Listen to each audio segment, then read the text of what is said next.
오늘 처음 오신 분들, 이 사람이 자재만연입니다. 오늘도 역시 아주 중요한 법문을 하게 될 것입니다. 잘 들어주십시오. 오늘은 중요한 법문이기 때문에 담당자는 녹음 테이프를 많이 제작하도록 하세요. 잠깐, 나의 지난 날을 말씀드립니다. 지금 1시간 30분이 흘렀는데 여러분들 다리가 아프면 자유롭게 다리를 바꾸어서 앉으세요. 그렇게 빨리는 아니었지만 학교를 나와서 곧 스님이 되었습니다. 그때 내 나이가 24살쯤 되었을 것입니다. 누구보다도 진리란 무엇인가? 정법이 무엇일까? 하고 대단히 파고팠습니다. 이 세상, 이 사회에 남아있었더라면 아마 상당한 고위직 공무원에 올라갔을 것입니다. 그것을 버리고 스님이 되었지요. 유독 구도심이 많았던 내가 지금 생각해봐도 대단했습니다. 큰 스님들 밑에서 공부를 하고 또 산중토굴에 들어가서 도반하고 공부를 하다가 스님이 된 지 10년쯤 되어서 내가 깨친 바가 그러니까 나는 이 정도면 이 나라에서 그 어떤 선지식 못지않으니까 중앙으로 가서 내가 알고 있는 진리를 널리 펴는 포교사가 되어야겠다고 생각했습니다.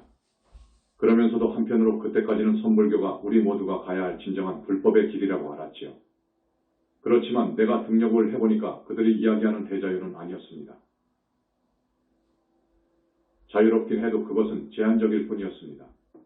그래서 화엄경을 보고 히말라야 초인들의 삶을 보고 카발라 신비주의 쪽을 들여다보고 일기를 보니까 이것은 아니다.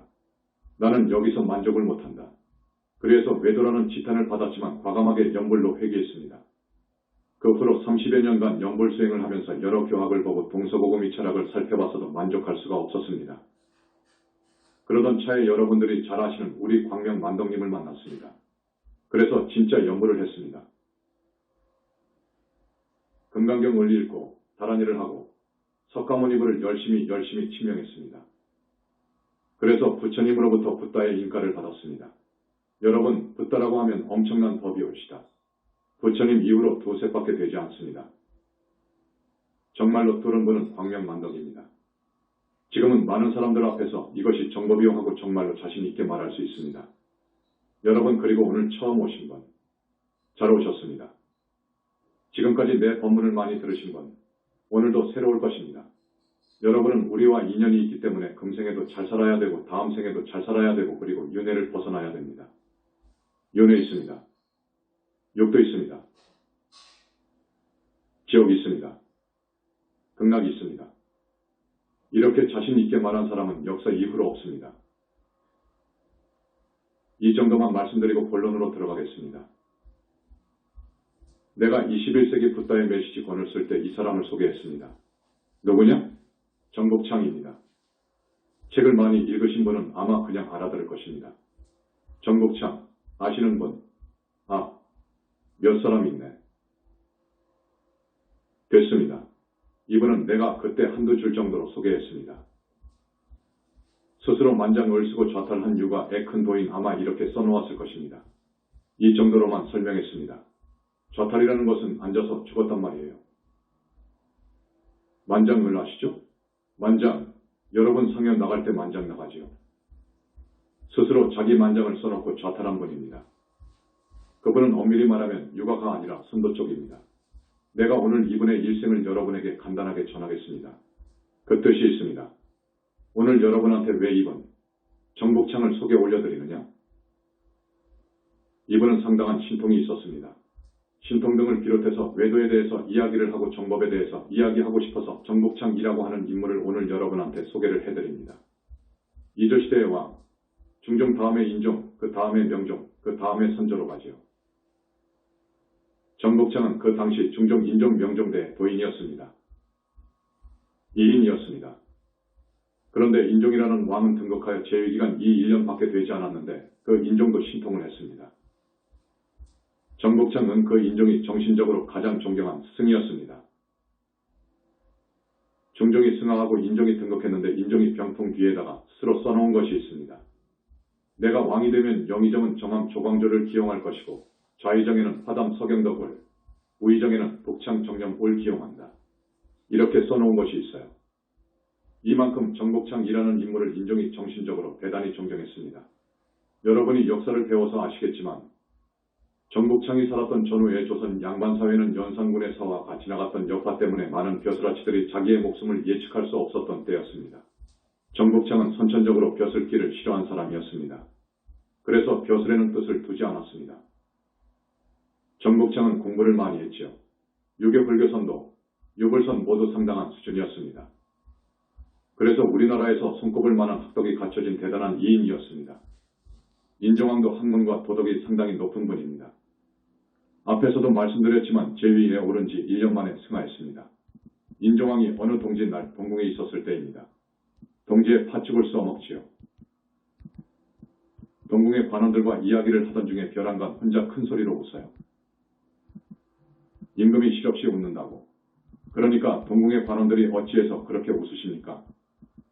하고 물었습니다. 아, 글쎄 웃지 않을 수 있겠느냐. 들어봐라 하시거든요. 아마 지금의 북한산일 것입니다. 북한산 아시죠? 북한산에 절이 몇 개 있지요. 그때 북한산에 북한사가 있었다고 그래. 비군이 절이었는데 큰 절이었습니다. 너희들 들어봐라. 북한사 여승이 동지 팥죽을 이고 대돌 위로 올라가다가 지금 넘어져 버렸다. 넘어져가지고 머리에서 발끝까지 팥죽으로 뒤집었었단 말이다. 그러니 웃지 않을 수 있겠느냐? 라고 하신단 말이에요. 그래서 이 사실을 기록해 두었다가 동궁의 관원들이 나중에 그 북한사를 가서 조사를 해봤대요. 정확한 시간에 그랬다는 거예요. 인종대왕이 그 정도였어요. 그 인종대왕이 가장 존경했던 분이 정복창입니다. 이제 정복창에 대한 이야기를 합니다. 성은 정씨여 이름은 정. 호가 북녘 창문 창문이라는 뜻의 창자를 씁니다. 독창이요. 아버지가 강원 감사를 지냈던 정순봉이라고 하는 분이었습니다. 감사는 현재의 도지사입니다. 아버지도 대단한 분이에요. 그분이 강원 감사로 있었기 때문에 정복창이도 아버지를 따라 강원도에 살았겠지요. 정복창이가 하루는 오대산 월정사 부근에 머물러 있을 때의 일입니다. 날씨는 청명한데 산 아래에 있는 어느 농부집 울타리에 수많은 참새들이 떼를 지어 앉아가지고 지저귀고 있었어요. 정복창이가 그 지저귀는 참새 소리를 가만히 듣더니 큰일 났구나. 저 집에 3일 후면 큰 변이 생기겠구나. 하지만 전생의 팔자인데 할 수 없지 하고 혼자 중얼거리니까 사람들이 의아해했단 말이요. 미친 소리라고 했지요. 그런데 3일 후 그 집주인인 농부가 우물을 파다가 오른쪽 발을 디딘 돌이 벼랑간 무너지는 바람에 우물 속으로 빠져서 익사해 죽었습니다. 그제야 모든 사람들이 감탄했지요. 그런데 정복창은 참새 소리뿐만 아니라 모든 날짐승들의 지저귀는 소리를 듣고 이해를 했다고 합니다. 대단한 분이죠. 그 북창은 일찍이 심산궁곡 깊은 산에 들어가서 여러 가지의 영통비법을 공부했다고 합니다. 영통비법. 나는 거기에 대해서 좀 압니다. 제법 알지요. 중국에는 대단한 비법이 많습니다. 인도가 비법이 많다고 하지만 중국이 지지 않습니다. 여러 가지 비법이 많습니다. 정복창 이가 이런 영통비법을 한 분이요. 오늘 여러분한테 정법을 이야기하고 싶어서 신통 이야기를 하는 거예요. 엄동설한 흰 눈이 산과 들을 뒤덮고 모진 찬바람이 뼛속까지 스며드는 어느 날 복창이가 어느 친구 집을 찾아갔답니다. 그 친구는 엄동설안에 너무 추우니까 집에서 오들오들 떨고 있었어요. 옛날 시골집이 허술해서 요즘처럼 난방이나 그런 게 시원치 않잖아요. 복창이가 그 친구 방에 들어가 보니 자기도 춥단 말이에요. 그래서 친구에게 말하길 쇠 조각 하나만 구해오게 그랬어. 그 친구가 못하려고 하니까 가지고만 오기라고 했어. 친구가 밖에 나가서 한참 있다가 호미 조각을 들고 들어왔어요. 호미 알지요? 호미 조각을 들고 들어왔단 말이에요. 복창은 그것을 옆구리에 끼고 얼마 동안 있다가 그 쇠 조각을 꺼내서 화로에다가 딱 던졌단 말이에요. 물론 불이 없는 화로지요. 그랬더니 그 쇠 조각이 시뻘건 불덩이로 변했어요. 방 안에는 훈훈한 기운이 돌았어요. 바깥에는 찬바람이 윙윙하는 소리가 들리고 추웠는데 방 안에는 철편이 더욱 열을 가하고 있었어요. 그러니까 결국 두 사람의 몸에서 비지땀이 샘솟듯했답니다. 이제 더워서 견딜 수가 없어요. 복창의 친구가 너무 더우니까 이제 저 쇳덩어리에 불을 좀 끄소. 너무 더워서 못 살겠네. 하니까 그런가 하고 주문을 외우더니 그 철편을 손으로 딱 드니까 금방 식어버렸어요. 이런 신통이 있었어요. 정복창은 자기가 타고난 수명으로 80세를 누릴 수 있다는 것을 알았어요. 80살 조금 더 살 것이다 하는 것을 알았어요. 그런데 정복창은 사는 것이 그렇게 재미가 없어요. 오래 산다는 것이 정복창으로서는 더욱 심한 고통이었어요. 항상 내가 너무 길게 사는데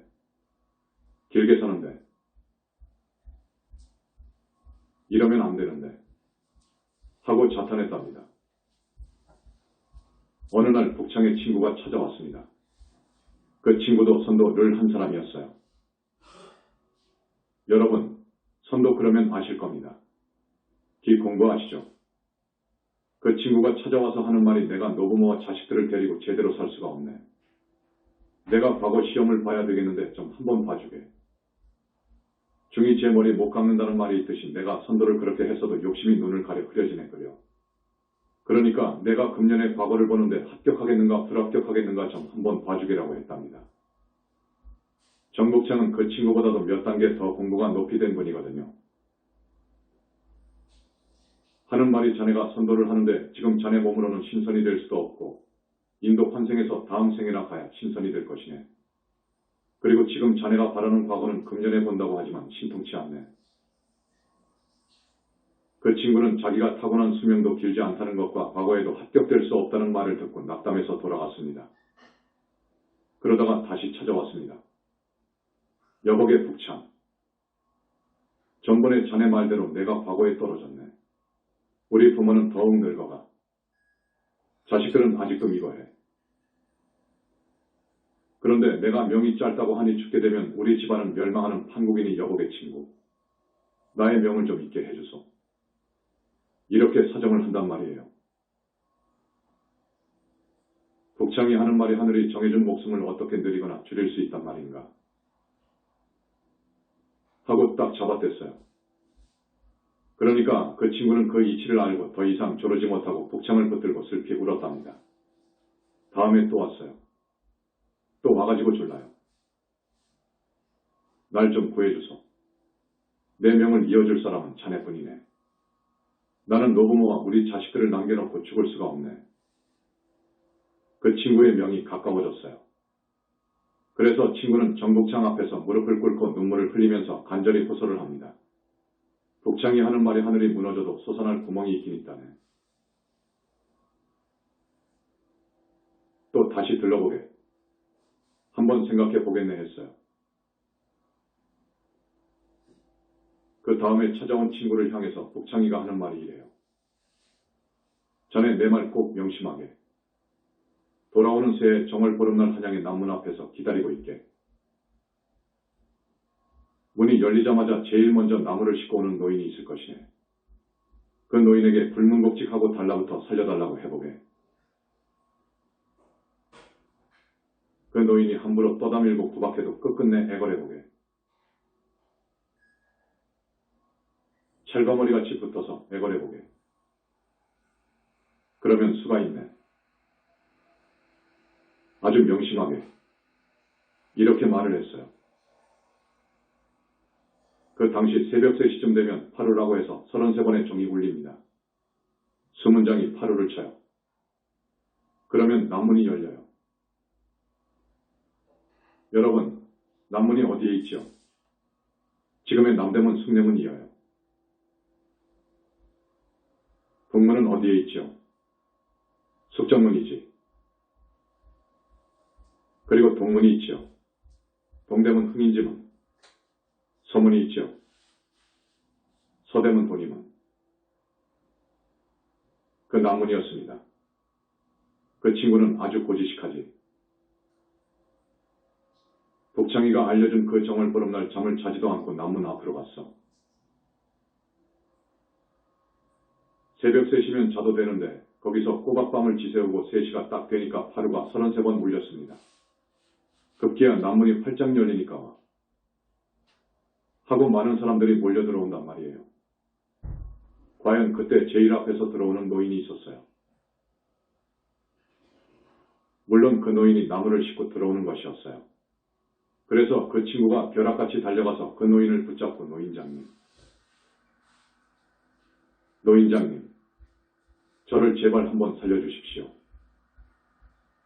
저를 제발 한번 살려주십시오. 하고 꿇어 엎드렸어요.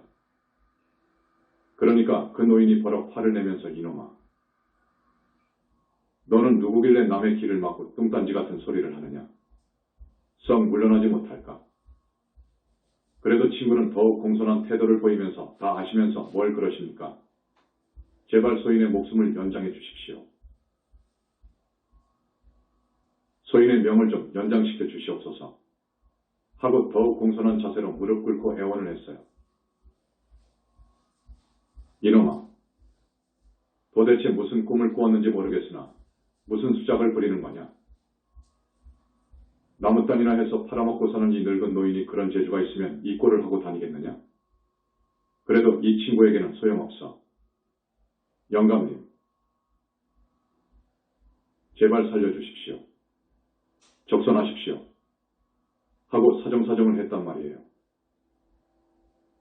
이제 노인의 옷자락을 붙잡고 매달립니다. 그러면 그럴수록 노인은 대단히 괴팍해. 뿌리치고 하는데 이제는 뿌리치는 것이 문제가 아니오. 채찍을 가지고 막 두들겨 패고 발길질을 한다고. 친구는 옷이 찢기고 얼굴에 피가 났지만 그를 놓치지 않고 따라갔어요. 온종일 노인을 쫓아다니면서 지성으로 빌고 빌었어. 그럴수록 노인은 더욱 큰 소리로 욕설을 퍼붓기만 했지요. 그런데 이 주리를 틀 놈아. 도대체 어디까지 나를 쫓아다니겠다는 말이냐. 하니까 황송합니다만 노인장 댁까지 따라갈 것입니다. 노인장의 가복 노릇이라도 해서 모시고 지내겠습니다.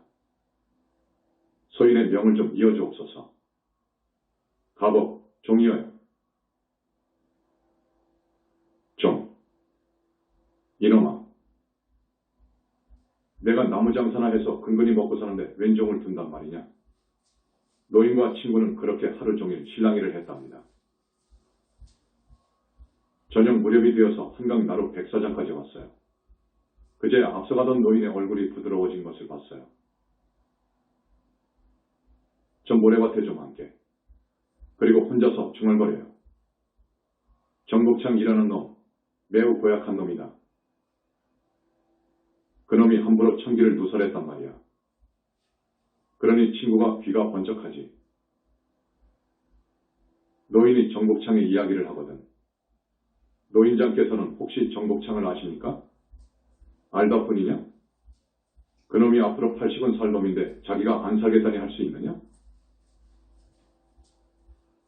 그놈 나이 30년을 떼어서 자네한테 주지. 이제 걱정 말고 가거라. 조치는 내가 해놓는다. 그렇게 말한 후 노인은 어디론지 사라져버렸어요. 그 친구는 오랜만에 정복창이를 찾아갈 수밖에 없었습니다. 정복창이 하는 말이요. 잘 왔네. 고맙네. 내 목숨 30년을 자네가 떼어갔으니 잘 됐네. 나는 사실 이 세상에 뜻이 없네. 나는 이 난세의 세상에서 이 이상 더 살고 싶지 않아. 자네는 앞으로 30년 동안 부귀와 영광을 누릴 것이네. 좋은 일 많이 하고 오게. 그동안 큰 변란이 여러 차례 일어날 것이네.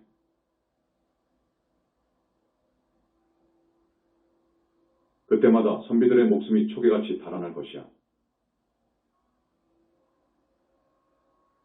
그때 자네는 높은 관직에 있을 것이네. 부디 공심으로 나라를 위하고 좋은 일 많이 하게나.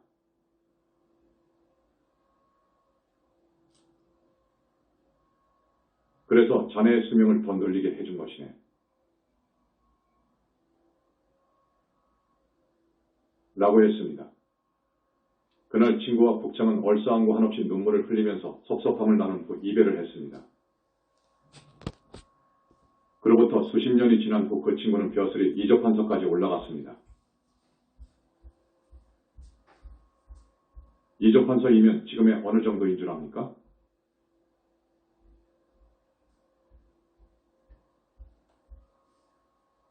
행정자치부, 옛날의 내무부 장관이지요.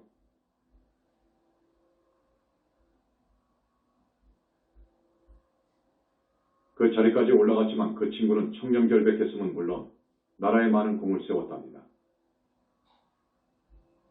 그런데 정복창은 그 후에도 다른 친구에게 자기의 10년 목숨을 또 선사한 적이 있어요.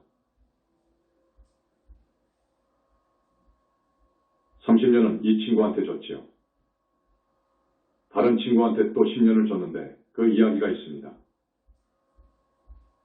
친구 한 사람이 병이 들어가지고 다 죽어간다고 야단이었어요. 그 친구 아버지가 정복창을 찾아와서 졸라요. 내 아들을 좀 살려주게. 내 아들을 좀 살려주게. 그렇게 사정사정을 합니다. 노인의 얼굴을 한참 바라보던 북창은 이렇게 말해요. 천명이 다한 것이니 그것은 인력으로 어떻게 할 수가 없어.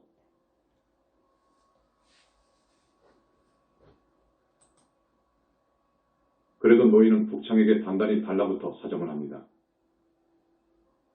노인의 정성이 너무나도 지극해서 북창이 져요. 그러면 노인자, 내 말대로 하세요. 오늘 밤 남산에 오르면 두 사람의 중이 바둑판을 벌려놓고 바둑을 두고 있을 것이오.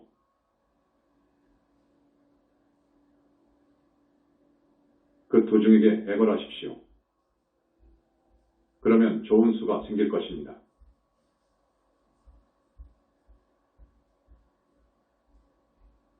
이런 말을 했어요. 노인은 그날 밤으로 남산에 올라갔습니다.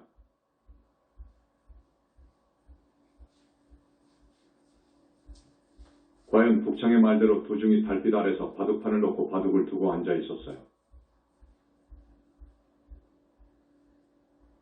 거기에 노인이 공손히 인사를 하고서 대사님들,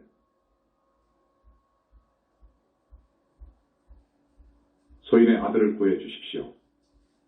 하고 또 애원을 해. 애원합니다.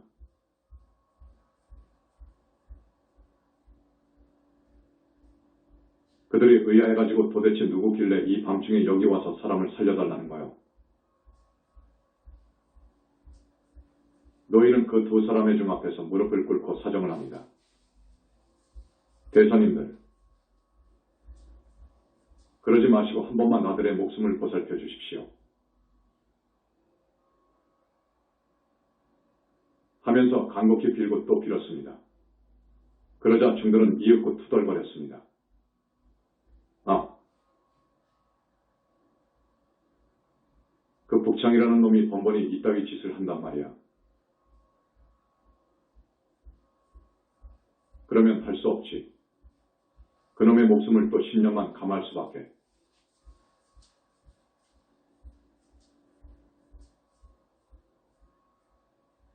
이런 일이 있었습니다.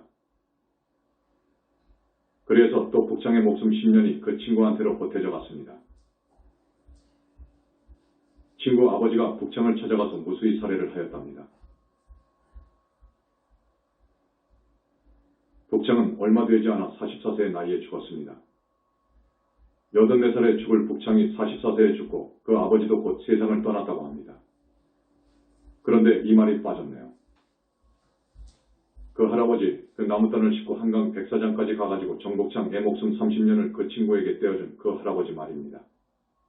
친구가 정복창한테 그 할아버지가 도대체 누구입니까?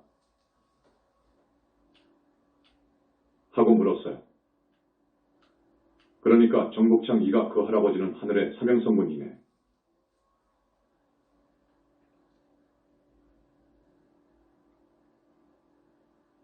라고 했습니다. 사명성군이란 말은 인간의 수명을 좌지우지하는 성군이다. 그거예요. 우리 불교에서 보면 어떤 성군이지요? 7원 성군 중에서 있어요. 제7성군인데 우리 불교에서는 사명성군은 아닙니다.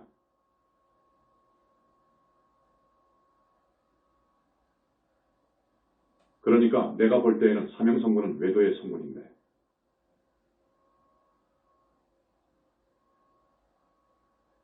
여러분, 이걸 알아야 됩니다.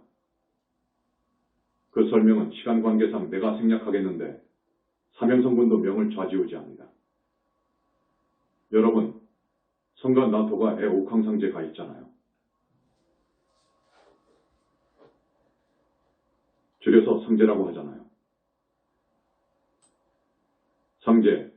상제는 과연 신이 올시다. 신의 왕이거든요. 그분은 이 사바세계의 거의 모두를 관장합니다. 그런데 법계에는 주인이 없다고 했지요. 법계에는 주인이 없어요. 누구나 수행을 해서 선정산매에 들어서 쭉 가가지고 보살이 되고 더더욱 공부를 해서 상품보살이 되고 최상수보살이 되고 불격을 갖춘 최상수보살이 되고 하면 그런 능력이 있어요. 그래서 우리 불교에서는 옥황상제에 급하고 똑같은 분을 누구라고 하지요? 제석천왕이어요. 제석천왕도 그런 능력이 있어요. 제석천왕의 능력은 옥황상제보다도 더 위에 있지요. 여러분, 아셔야 됩니다.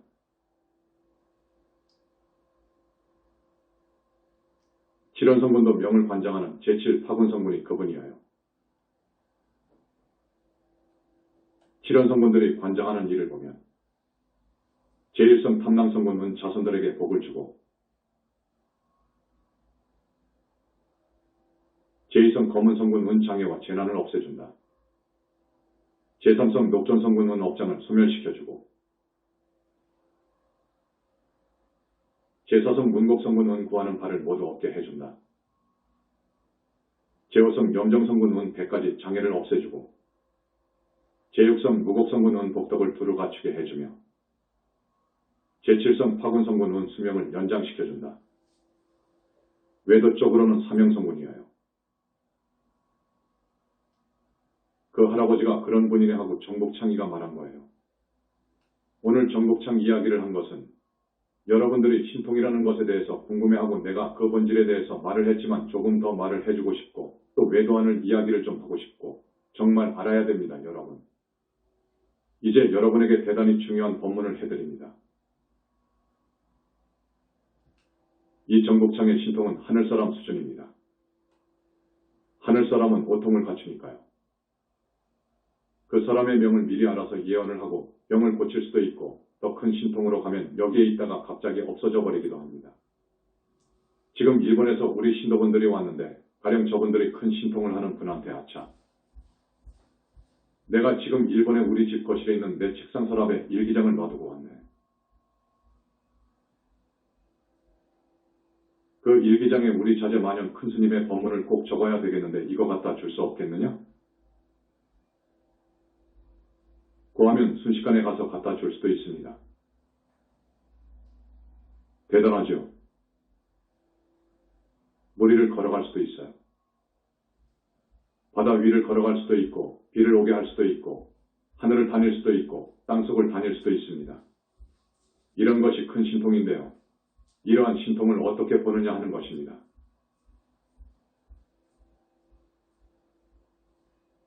오늘 스님이 여러분들한테 결론부터 말씀드립니다. 신통을 부리는 것은 외도입니다. 신통은 외도입니다. 그것은 정법이 아닙니다. 우선 그렇게 말씀드립니다. 신통이 오는 이유가 있습니다. 몇 가지만 말하겠습니다.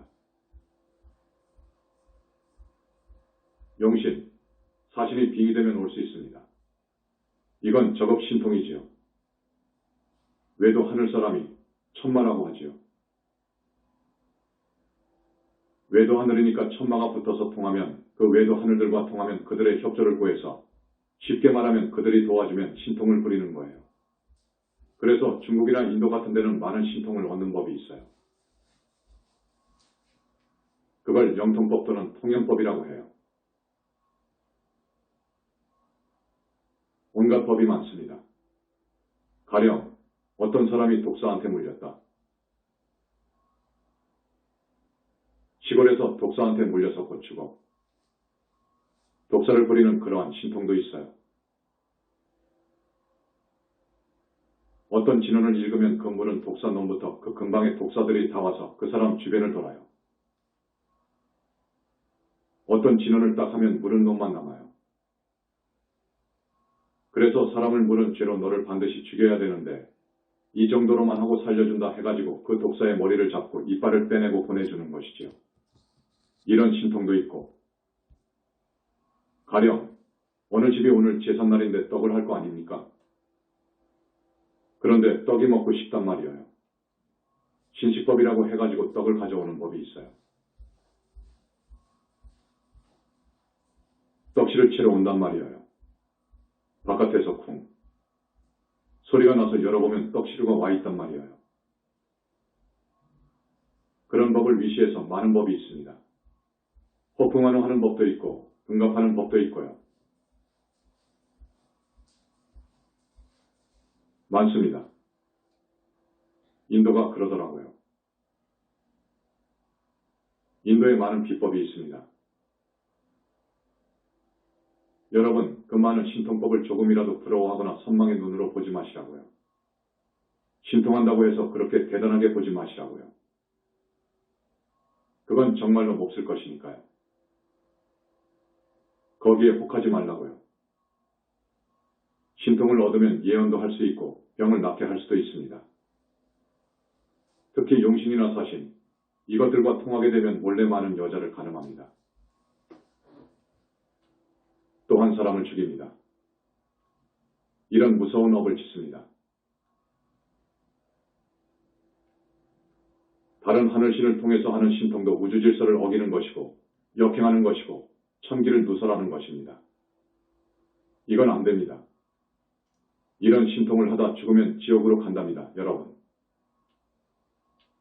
사람의 몸을 받아 오더라도 신통이 있어가지고 쓸 때 쓰고 절대로 사람들에게 해를 주지 않고 깨끗이 살았으면 정복창이처럼 안장할 수도 있지요. 그러나 정복창 같은 사람도 정복 문중으로 못 갑니다. 선도 하늘 쪽으로 갑니다. 여러분, 그걸 아셔야 됩니다.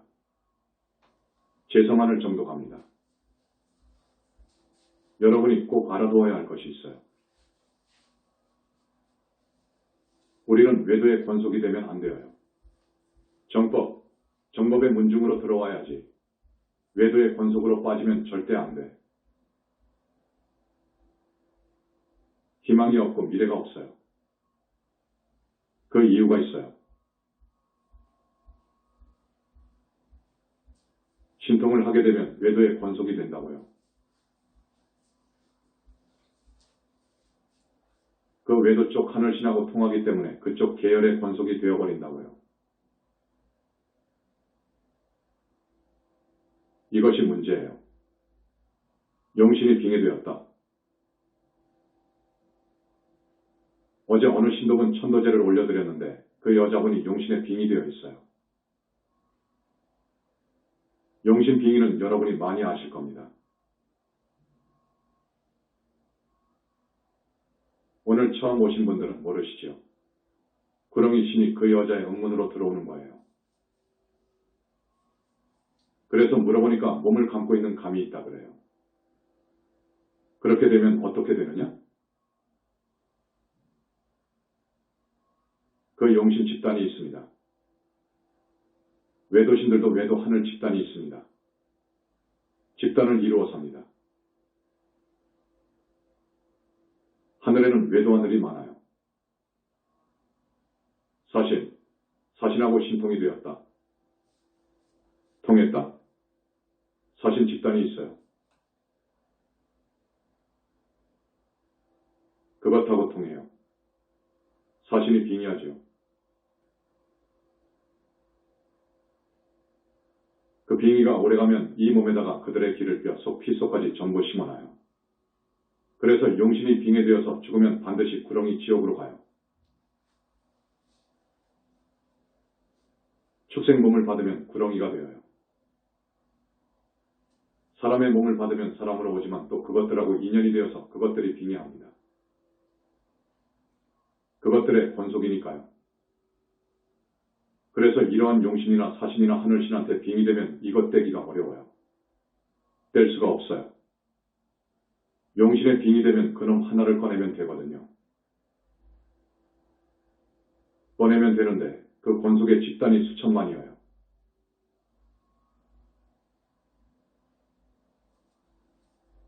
이것들이 달려들어요. 여러분, 얼마나 무서운 줄 압니까? 그러니까 떼어줄 수가 없어요. 떼어줄 수 있는 법력을 가진 사람이 이 세상에는 없어요. 우리 현지사밖에 없어요. 그런데 이것을 천도제 한 번 했다고 해서 떼어줍니까? 이건 굉장히 어려운 일입니다. 이걸 떼어주려면 부처님이 나서야 돼요. 부처님이요. 부처님이 나서는데 그 수천만의 떼거리하고 결투를 하게 되어 있어요. 이겨야 돼요. 조복을 받아야 돼요. 그래야 빠져나가요. 하늘신도 마찬가지예요. 저 사람이 신통을 한다? 신기가 있다. 뭐 아는 소리를 하고 신통이 좀 있다. 거의 빙이거든요. 이런 사람들에 대해서는 우리가 잘 안 해주려고 해요.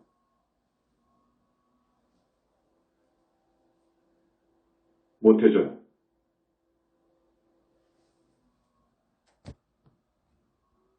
그런데 이런 것이 있어요. 이미 하늘신이나 외도신들의 권속이 되어버린 사람이 있어요. 자기는 몰라요. 권속이 되어 있는 사람이 있어요. 그쪽 하늘에서 그 사람의 선 여의주를 빼가버려요. 이건 밀장인데 내가 하나 공개합니다. 선 여의주. 사람마다 선 여의주와 악의 여신이 있어요. 악과 선이 공존해요. 공존한다 하는 거예요. 이 세상도 선과 악이 공존하고 있잖아요. 사람도 마찬가지입니다. 그런데 저 사람을 외도 하늘 쪽에서 타깃 목표로 해가지고 자기 권속으로 만들었다고 할 때에는 그 선 여의주를 빼앗아가 버려요. 선 여의주를 빼앗아가 버린다고요.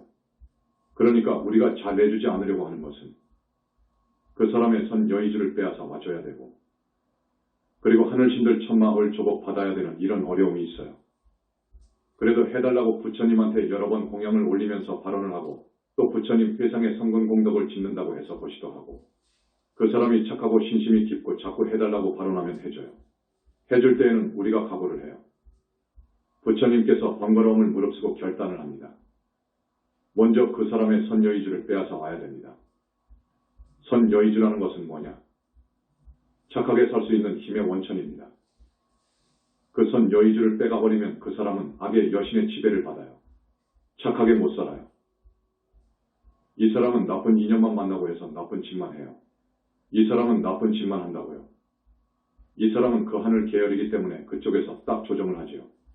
선 여의주를 빼앗아 가버렸지. 천마가 들어가 있지 하니까 100% 조종당하는 거지. 그 사람을 그 상태에서 우리 정법으로 끄집어 오려면 선 여의주를 빼앗아 와야 되고 그 천마를 조복해야 됩니다. 이 두 가지의 어려움이 있어요. 그래서 선 여의주를 빼앗을 때에는 그 집단의 수장이 있는 데까지 가는 거예요. 내놔라. 그거예요. 이 사람은 우리 정법에 귀의했는데 너희들이 빼앗아간 그 선 여의주를 내놔라. 그러면요, 그들도 보면 알지요. 우리들이 너무도 법력이 있기 때문에 그 큰 집단에서 함부로 못해요. 웬만하면 못합니다. 그런데 우리는 내놔라. 한단 말이에요. 그런데 이것들이 아주 교활해요. 10개, 20개, 100개를 내놔버려요. 여기서 찾아가라고 말입니다. 선 여의주가 다 똑같은데요. 다 똑같아요. 그렇지만 부처님의 지혜로 딱 찾아와요. 그래서 그 사람의 정수리에다가 넣어가지고 믹서시켜줘버려요. 그렇게 하고 몸에 빙이 된 천만은 조복받아가지고 지장궁으로, 그러니까 명부로 보내버려요. 논제를 해가지고 지옥을 가게 돼요. 그 많은 집단들이 전부 도전해 올 때에는 그 집단 모두를 지장궁으로 보내버리는 거예요. 그만큼 부처님은 어마어마한 힘이 있어요. 그러면 부처님이 가지고 있는 그 큰 힘의 정체는 뭐냐? 그것은 무량광이라고 하는 빛이에요. 그 무량광이라고 하는 빛으로 순식간에 그 집단을 전부 포위시켜버려요. 그래서 그 무량광은 고열로만도 억도로 올려버려요. 1섭씩 000도, 2섭씩 000도, 3섭씩 000도가 아니라 1억, 2억로 올려버려요. 그러면 그 영체가 녹아내릴 정도로 뜨거우면서 그 집단을 조여봐요. 그러면 전부 항복해요. 이건 지금 밀장입니다. 내가 알고 있는 많은 부분을 여러분한테 또 말 못하지요. 이런 밀장을 들어보면 정법으로 오지 않을 수가 없어요. 안 올 수가 없는데 이것을 이야기할 수가 없어요. 이것은 이야기할 수가 없어. 부처님의 정법, 여러분, 이 문으로 들어와야 됩니다. 부처님의 정법으로 들어와야 됩니다. 여러분. 윗바사나 선불교, 밀교 등은 불교라고 하지만 뒤쪽으로 올수록 겉은 불교의 탈을 썼지만 속을 들여다보면 외도예요. 오늘 처음 말해요. 내가 이것을 말하지 않았어요. 이것은 말할 수가 없어요. 오늘 여러분을 위해서 내가 말합니다. 그래서 내가 선울해서 등력을 했지만 바로 영불로 돌아와 버린 거예요. 여러분, 영불이 정법인 거예요. 영불이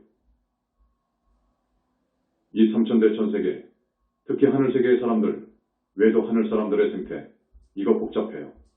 여러분, 이걸 잘 알려면 불과를 칭해야 돼요. 이 깊은 법문을 여러분한테 오늘 처음 해주는 거예요. 여러분한테 말입니다. 그동안에 우리가 여러 명 살렸어요.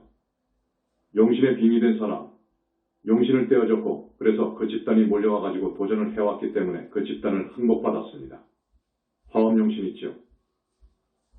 그 360만 명의 집단이 우리한테 비의해버린 거예요. 사신도 우리가 조복해버린 거예요. 대한민국의 어느 큰 스님이 사신과 통했어요. 여러분, 내가 그 말을 한사에서 5년 전에 했을 거예요. 스님이기 때문에 이름을 밝히지 않았어요. 그 사람을 한국의 큰 도인이라고 그래요. 그렇게 믿고 있는 사람들 불쌍하지요. 왜냐? 신통이 있거든. 사람의 마음을 마음대로 좌지우지해요. 그런데 내가 이 자리에서 그 깊은 이야기를 안 하겠습니다. 그 스님과 통한 사신 집단이 우리를 죽이려고 한 거예요. 이렇게 용신과 사신과 통한, 그래서 신통이 벌어진 사람은 사람을 죽일 수 있어요. 간단해요. 딱 시키면 돼요.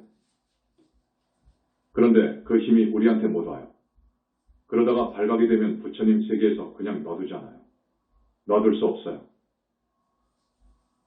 정법, 이 세상에는 현재 진정한 불교는 없어요. 부처님 이후로 진정한 불교가 없어요. 이제 영산불교가 싹을 틔워가지고 걸음마하고 있어요. 우리는 여러분에게 진짜 부처님께 귀의하라고 요구해요. 지금 저기 조계종에서나 윗바사나에서나 밀교에서나 귀의삼보하지요. 그러나 질적으로 달라요. 여기는 그런 귀의가 아니에요. 부처님도 법신불이 있고 보신불이 있고 하신불이 있잖아요. 보신불이 중심이에요. 핵이에요. 이 부처님을 따라야 돼요. 법신불은 여러분, 우주 자체와 개합이 된 그 법신불은 눈도 없고 코도 없고 입도 없고 몸도 없어요. 그렇기 때문에 보지도 못하고 우리가 볼 수도 없습니다. 그 법신불이 모든 사람들을 이렇게 보고 공부치도 하고 마장을 막아주지 못해요. 마장을 막아주고 삼매로 이끌어주고 보살을 만들고 붓다를 만드는 분은 보신불이에요. 원만 보신 노사나불이에요. 이분을 따라야 돼요. 이분이 현지사에 와 계셔요. 이 이야기가 어마어마한 이야기인 거예요. 내가 1시간 법문 중에 이 우주의 밀장을 조금 여러분한테 공개하는데요. 어마어마한 이야기예요. 지금까지 160번을 법문했어도 또 다 못한 거예요. 할 수도 없어요. 해서도 안 돼요. 다만 사랑하는 우리 신도분들이 외도의 권속이 되면 이거 끝장난 거예요. 외도의 권속이 되면 끝장난 거예요.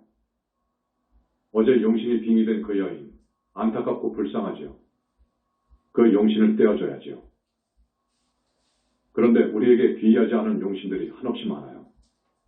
우리한테 귀의한 용신은 현지사 사람한테 안 가요. 빙의 안 해요. 우리한테 귀의하지 아니한 용신들, 요놈들이 들어간다고요. 남자한테는 입으로 들어가고 여자한테는 자궁으로 들어가요. 그것은 아프리카나 태국 같은 데 살던 아름드리 구렁이에요. 그 큰 구렁이를 뭐라고 합니까? 그놈들이 죽기 전에 신통이 벌어져가지고 몸을 쏙 빠져나옵니다. 자기의 몸은 저기 굴속에다가 두고 와서 그런 짓 하고 있는 거예요. 자기의 권속을 늘리려고요. 외도들의 속성이 있습니다. 사람도 그러잖아요. 번식 본능이 있잖아요. 자기 종족을 늘리려는 본능이 있습니다. 같습니다.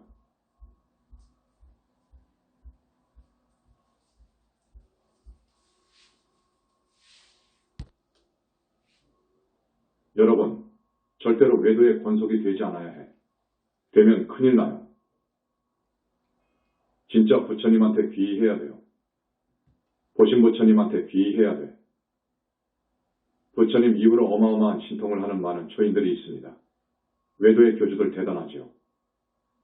그러나 우리 여러분들은 그들보다도 미래가 더 나아요. 그걸 알아야 돼요. 우리 후원에서 고생하는 세 사람의 보살들이 있어요.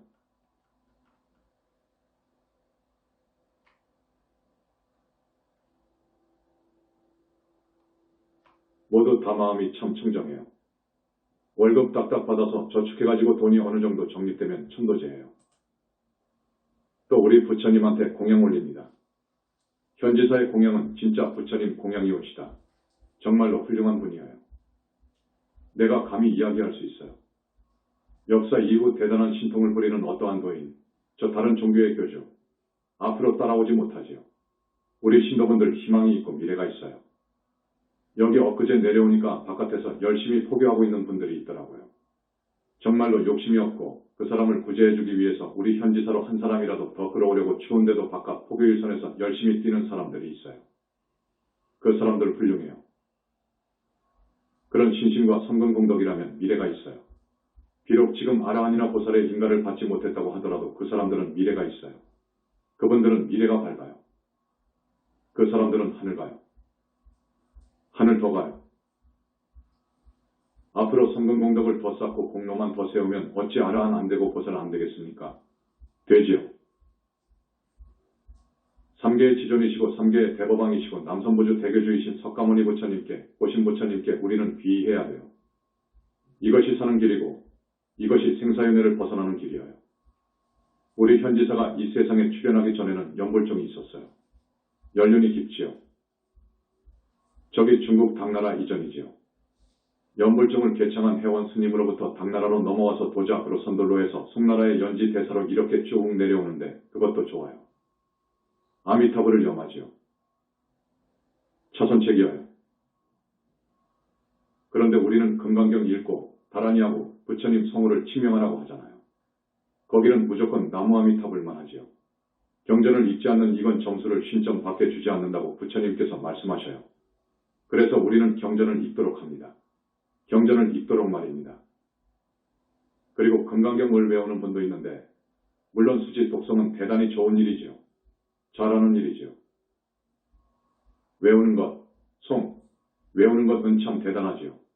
그러나 더욱 바람직한 것은 스님이 가르쳐준 대로 금강경을 한번 딱 낭낭하게 독성을 하고 두 번째로 부처님 다라니를 5번 딱 하시고 그리고 가부좌 하시고 석가모니 부처님을 5분이든지 10분이든지 30분이든지 낭낭하게 부르는 것.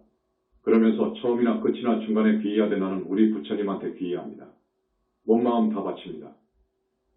금생만이 아닙니다. 미래제가 다 하도록 바칠 겁니다. 오직 부처님한테 귀의합니다 하는 귀에. 다음에 참에 다겁생으로부터 금생에 이르도록 내가 지금까지 지어온 죄가 너무 지중합니다. 죄가 지중합니다. 참여합니다. 그러면서 업장 벗겨주십시오. 업장 소멸해 주소서 부처님. 이것만 하라고. 이것만 해야지 욕심을 부려가지고 내가 아라한이 되겠다. 내가 견성을 해야 되겠다. 내가 어찌해야 되겠다. 우리 자식이 이번에 서울대학 시험을 보는데 꼭 서울대학을 합격시켜 주십시오. 이런 소원을 가지면 반드시 외도 하늘에 천마가 들어옵니다. 여러분 공부할 때 굉장히 주의해야 될 부분이에요. 천마가 들어와 버리면 외도의 권속이 되어버립니다. 여러분. 그 사람한테 천마가 딱 빙이 되었으면 그때부터 외도의 권속이 된 거예요. 입으로 아무리 영산불교 찾고 금강경 읽어도 소용없어. 한번 딱 빙이 되어버리면 참 쉽지 않아요. 그 하늘신들이 자기네들 중 한 사람 파견시켰단 말이에요. 그러면 전부 옹호한단 말이에요. 그 기가 자꾸 내려가고요. 빙이 된 천마의 기가 그 사람의 피뼈골까지 전부 그 기로 스며들게끔 작업을 한다고요. 그러니까 이거 큰일이요. 그렇게 하면 큰일이요. 그건 도토 이루어지지도 않고 이제 많이 하면 할수록 천마가 빙의되니까 아는 소리는 하겠지. 아는 소리 하지. 신통이 나오지. 그래도 그것은 절대로 바람직하지 못하다. 착하게 살면 외도하늘은 간다. 그러나 대부분 착하게 살지 못하고 소위 지혜라고 하지만 지혜도 아니지. 뭔가 아는 것이 있으면 그냥 입이 간지러워가지고 말을 해버린다고. 저 사람은 3일 후에 교통사고 나서 죽겠네라고 말을 해버리면 큰일 나요. 이렇게 기미를 누설하면 큰일 나. 지옥 가기 십상인 거예요. 그래서 이 양반들이 신통도 부리고 자기가 아는 것을 최고로 생각해가지고 몸 입 생각을 함부로 하다가는 중지옥 무간지옥을 가는 거예요. 사람이 되어도 뇌성마비라든지 아주 모자라는 사람이 돼. 우주질서를 역행했기 때문에, 우주의 입법을 역행했기 때문에 그 과거로 지체부자유자가 된다고.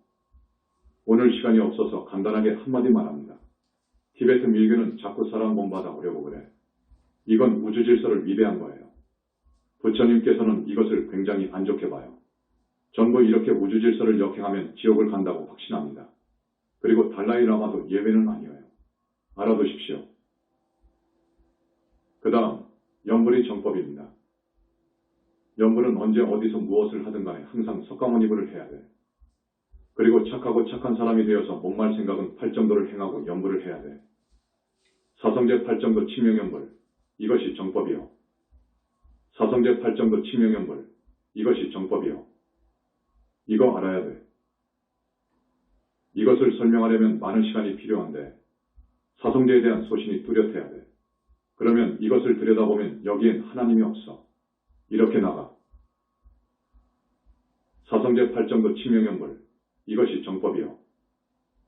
정법이니까 꼭 그런 정법으로 들어와서 공부를 하는데 빙의가 되면 내가 빙의 되었다는 것을 스스로 알아요, 여러분. 몸과 마음이 뭔가 이상해. 자연스럽지 않아. 조용히 앉아서 명상을 해보세요. 부처님을 그려본다든지. 그러나 바람직한 것은 금강경을 줄줄 외우는 사람이 있어요. 그건 참 좋은 일이지요. 그보다도 더 바람직한 것이 뭐냐. 금강경 읽고 다란히 읽고 치명염불 하는 것인데 하면서 맛을 다니는 놈이 있잖아요. 맛을 다니는 놈, 생각 말입니다. 그 놈으로 하여금 금강반야바라미를 시키는 거예요. 이렇게 해야 선정으로 들어갑니다. 이것이 바람직한 공부입니다. 그러나 여러분들은 그게 대단히 어려운 일이니까 그렇게 내가 요구는 못해. 그저 금강경 읽으십시오. 하루에 한 번, 두 번, 세 번 읽으십시오. 여러분, 이제 많이 살았잖아요. 언제 이승을 떠날지 몰라요. 다란히 하시고 부처님을 많이 찾으십시오. 그러면서 귀에 참회 발언을 해라. 꼭 그렇게 해라. 이렇게 하면서 착하게 사는 거예요. 이게 최고예요, 최고. 이렇게 살아야 되는 거예요. 부처님을 믿어야 돼. 부처님을 돈독히 믿어야 돼. 부처님 믿는 마음이 철기둥 같으면 그건 정법문중이요. 그건 부처님 계열, 정법의 권속이요. 거기는 정말로 소중해. 그 부처님이 계신다는 것, 어디에 계신다는 것, 불과를 증하게 되면 어떻게 어디로 간다는 것. 이 부분에 대해서는 내가 법문상에서 많이 말씀을 드렸습니다. 그런데 지금까지 불교학자들이나 큰 스님들은 어떻게 말하느냐. 불과를 증한 분들은 공정멸과 합일되어 버렸어. 합일되어 버린 거예요. 공과 계합이 되어버린 거예요. 공정멸로 돌아가 버린 거예요. 이렇게 이야기하지. 그거 아니요. 그건 보신부처님을 전혀 모르는 이야기요. 보신부처님, 무화속 절대계에 계시는 무량억정광이라는 희유하고 불가사의한 빛으로 된, 그러면서 32상 80종호를 갖춘 일체에 능한 지혜 자비 복덕 자체이신 정법의 우리 교단에 내려오셔서 그 사람을 선정으로 삼매로 이끌고 그 사람의 마장을 막아주고 용신이 빙의되었든 천마가 붙었든 간에 그걸 떼어주고 뺄 때 그 많은 집단들과 흔쾌히 싸워서 조복받고 업장을 벗겨주고 소멸해주고 이 부처님은 힘이 있으시고 지혜여 자비여 이분의 구원 능력은 가히 우주적이하여 생김이 32상부터 거룩한 몸매부터가 고사는 물론 외도의 교주들과 천양지판으로 위대해 지혜의 갖춤이나 자비의 깊이나 능력이나 이건 정말 전지전능이요. 하나님의 하나님이요. 그렇기 때문에 우리는 부처님을 믿어야 돼. 그래야 우리는 살아. 부처님을 공경해야지. 공경하지도 않고, 아니 부처님이 계시는지도 안 계시는지도 모르고 마음이 부처다. 마음 이외에 부처님은 없는 것이다. 이렇게 이야기하는 사람들, 이건 말할 것도 없이 외도요. 사마외도예요. 사마외도요. 외도 하늘에 있듯이 거기도 하나의 집단을 이루고 있어. 하늘에 있어. 마음이 부처라고 하는 선불교, 그리고 즉신성불을 주장하는 저 삼밀가지의 즉신성불을 주장하는 저 밀교도 냉정하게 말하면 정법이 아니다. 외도다 하는 거예요. 위파사나도 궁극의 아라한 정도까지는 가지요. 그러나 우리의 진정한 정법은 연불 정법이어요. 연불이어요. 그것을 아시고 부처님을 따르는 참한 불짝이 되기를 바랍니다. 앞에서도 이야기했지만 히말라야의 초인들, 500살, 2000살, 5000살을 사는 중국의 도인도 지금 있어요. 여러분, 그건 가치가 없습니다. 가치가 없어요. 호풍언어하고 이산도수하고 등갑한다고 해서 보살이 되고 붓다가 되는 것이 아닙니다. 그건 영적인, 영격의 높음하고는 아무런 관계가 없어요. 오히려 중생을 현혹하는 것입니다. 세상을 복세무민하는 거예요. 그건 술이어요, 술. 도가 아니요. 진리가 아니요. 이렇게 아시길 바랍니다. 우리 신도분들은 신통이라든지 이런 것에 대해서 저 스님은 신통도 없다는 등 이런 말을 하지 마십시오.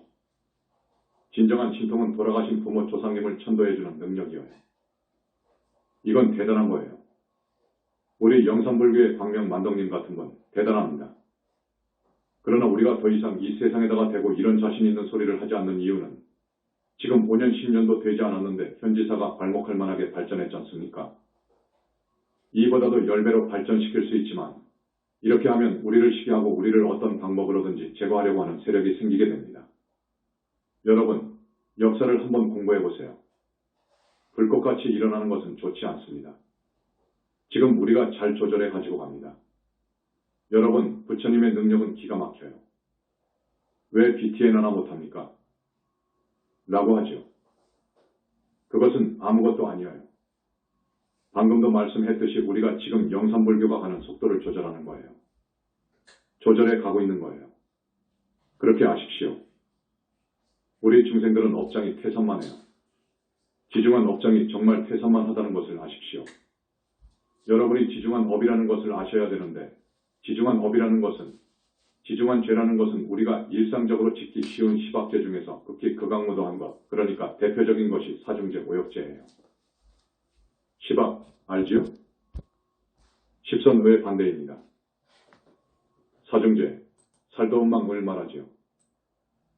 모욕죄, 불효오욕. 이게 무서운 죄인데 이걸 다시 요약해서 말씀드리자면 극악하게 살도운망의 죄업을 짓는 것이 지중한 죄업이에요. 극악하게 말하자면 살생도 사람을 죽이고 사람을 죽이더라도 잔인하고 여러 죽이고 죽이는지 또 극악하게 남의 재물을 강취한다든지 피땀 흘려 모은 재산을 마구 강취한다든지 하는 강도살인 등 그리고 극악한 마음으로 많은 여자를 겁탈하는 것 그러면서 죽이는 강간살인 등 요즘에는 이런 일이 빈번하잖아요. 그저 입으로 그 사람이 잘 되는 것을 못 봐가지고 거짓말로 비방하고 없는 사실을 꾸며가지고 그 사람을 죽이려고 욕하고 이간질해서 현실적으로 그 사람을 죽음에 이르기까지 하는 이런 죄, 그 과보가 정말로 무서워요. 그 다음에 이런 죄를 상습적으로 하는지 이건 무서운 거예요. 상습적으로 사람을 죽인단 말이에요. 누가 돈을 1000만 원 준다면 서슴없이 죽여준단 말이에요. 상습이 되어버렸어. 양심이 없어. 양심이 다 죽어버렸어. 상습적으로 그 지중한 죄를 짓는 사람이 있어요. 그런 사람이 있지 않습니까? 강도짓을 상습적으로 한단 말이에요. 강간도 그러고 거짓말도 그러고 말했다 하면 거짓말이요. 이간질하고 이런 사람이 있잖아요. 그 다음에 부모와 부처님을 상대한 죄. 이게 세 가지의 지중한 죄입니다. 부모와 부처님을 상대로 해서 부모님을 흉기로 마구 난자해서 죽인 자식이 있단 말이에요. 이것은 용서가 안 돼. 부처님 몸에서 피를 내게 한 것, 피를 쏟게끔 한 것, 아라한 보살을 죽인 죄, 부처님 법을 모독 능멸한 죄. 이것들은 무서운 죄입니다. 스님이 구체적으로 말씀했으니까 여러분, 우리는 정말 지중한 죄업을 꿈에서도 지으면 안 돼.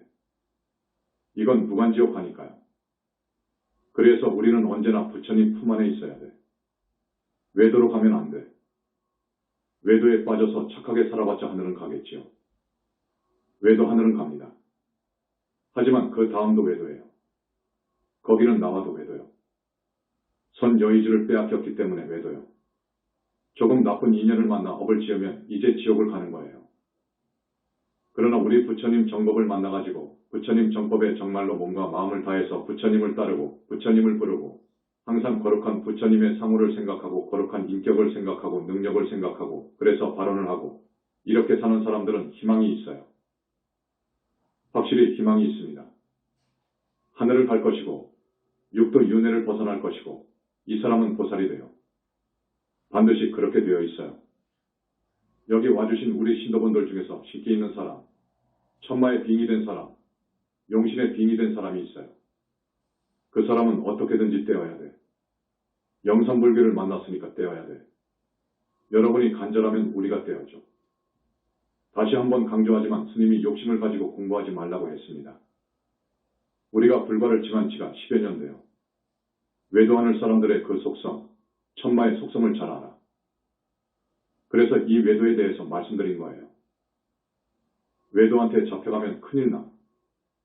앞에서도 말씀드렸지만 여러분이 앉아서 내가 공부를 성취해야지 하고 욕심을 내어가지고 공부를 하게 되면 반드시 천마가 들어오게 되어 있어. 어느 외도천 소속의 천마가 자기 권속을 만들려고 오게 되어 있어. 이놈을 보니까 쓸만하거든. 권속 만들려고 와. 그러면 이제 큰일이요. 한 번 붙어 놓으면 안 떨어져. 용신도 한 번 들어가면 안 빠져. 안 떨어져. 정말로 안 떨어져. 그렇게 아십시오. 오늘은 정법에 대해서 정법 문으로 들어오라는 것, 외도의 권속이 되면 미래가 없다는 것, 이것을 강조합니다. 그래서 부처님께서 하신 말씀을 또 전해드립니다. 오늘 처음 오신 분도 있고 해서요. 너희들이 진정 내 법을 믿는다면 부처님에 대한 신심 하나만은 잃지 말라. 그러면 나머지 99가지는 내가 채우리라. 99가지를 다 가졌다 하더라도 신심 하나가 없다면 모든 것을 잃으리라. 이거 기가 막힌 이야기예요, 여러분. 너희가 진정 내 제자라면 내 가르침에 어긋나지 말라. 첫째로 부모님과 스승님께 효를 다하라. 나라를 사랑하라, 국법을 지켜라, 그 말이요. 부처님의 계율이 없으면 제자 될 자격이 없다.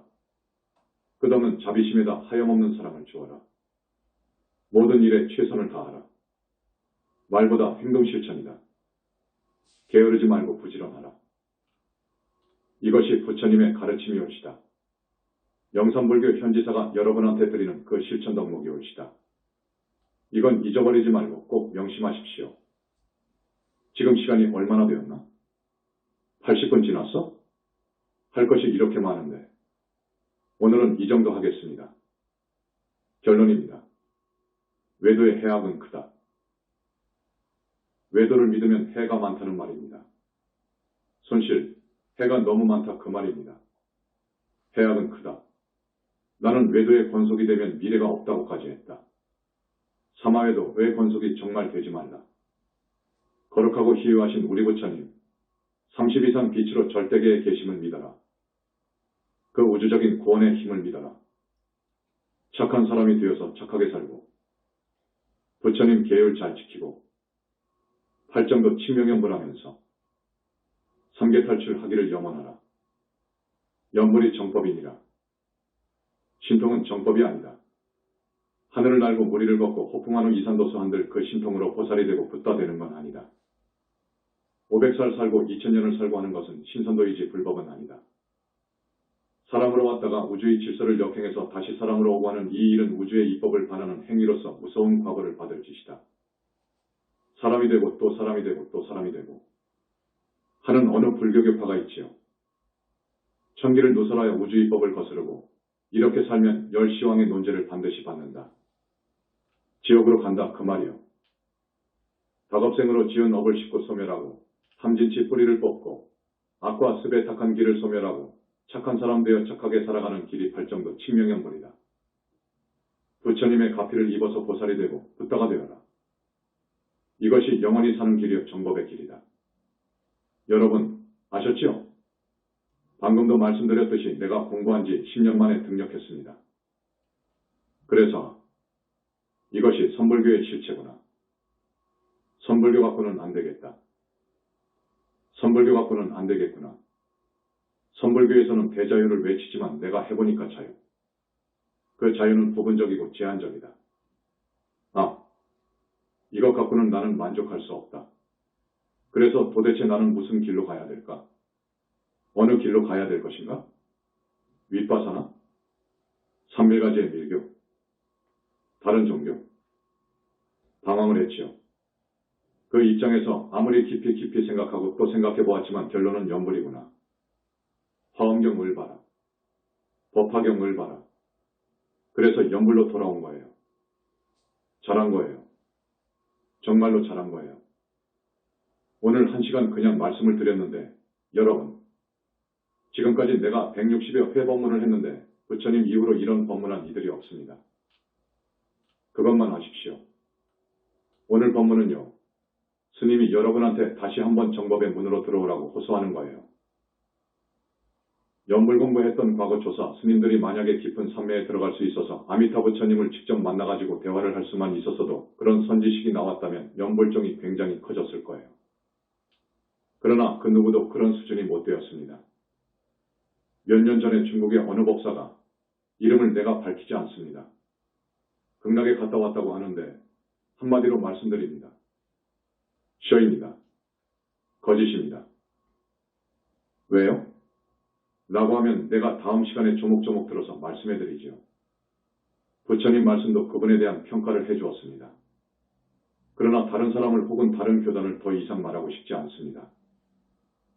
내가 지금 이렇게 말하는 것은 사람들이 연불을 외도라고 하면서 정법이라고 하지 않기 때문이에요. 연불을 외도라고 하지요. 너무 안타까워요.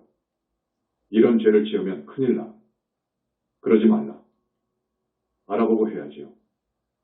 자기가 공부해보고 말해야지요. 자기들이 들어간 깊이가 어느 정도인데 그것 갖고는 안 됩니다. 지금 부처님 이후로 자기 스스로 아라한이 되고 보살된 사람 매우 드뭅니다. 거의 없어요. 아라한 되어가지고 이런 법문 못합니다. 상품보살도 못합니다. 극락이 있고 지옥이 있다. 윤회를 하는 것이다. 윤회는 맞다. 한다. 이런 말도 지금 못합니다. 그런데 지금 불교 형편이 어떻게 되었느냐? 그 사람 이름도 말하고 싶지 않습니다. 영국에 대불교학자가 있어요.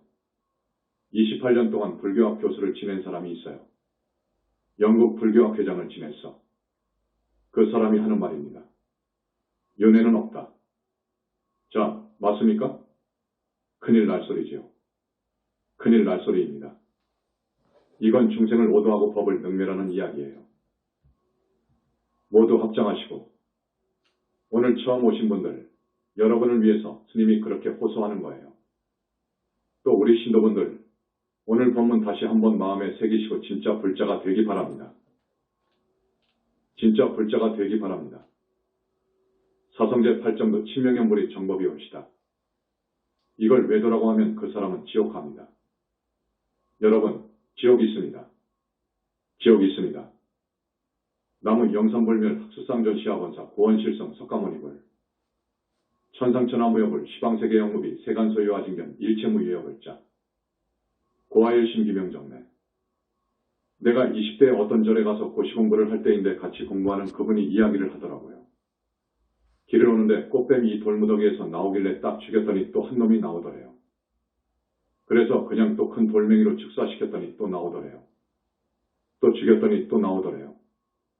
이렇게 해서 5마리를 죽이고 나니까 자기가 무서워서 도망쳐 왔다는 거예요. 아까 내 말을 이해하시겠죠? 하나의 집단을 이루고 있는데 집단에 소속된 어떤 사람을 죽이려고 하면 그 집단이 전부 도전을 합니다. 여러분, 이건 상식입니다. 그렇기 때문에 외도에 빠지면 건질 수가 없어요. 이건 건질 수가 없어요, 여러분. 이번에 스님이 된 사람이 있어요. 여자대학 나오고 공부를 30년 동안 한 사람이요. 딱 검증했어. 부처님께서 검증하니까 외도요. 외도에 빼앗긴 선여의주를 찾아줬어요. 살아버렸어. 완전히 살아버렸어.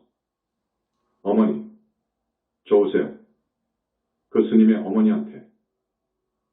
예, 좋아요. 스님의 어머니, 좋죠? 이렇게 되면 우리가 외도 집단에 가서 여의주를 빼앗아 온다고요. 그리고 따님한테 빙의한 하늘신도 지금 지장궁에 압송되어 있습니다. 이런 법문 들어봤습니까? 여러분, 어디에서도 들을 수 없는 희유한 법문입니다. 누구도 쉽사리 보지 못했던, 누구도 함부로 발을 들여놓지 못했던 전임이답의 법계의 비밀을 여러분들한테 열어보입니다.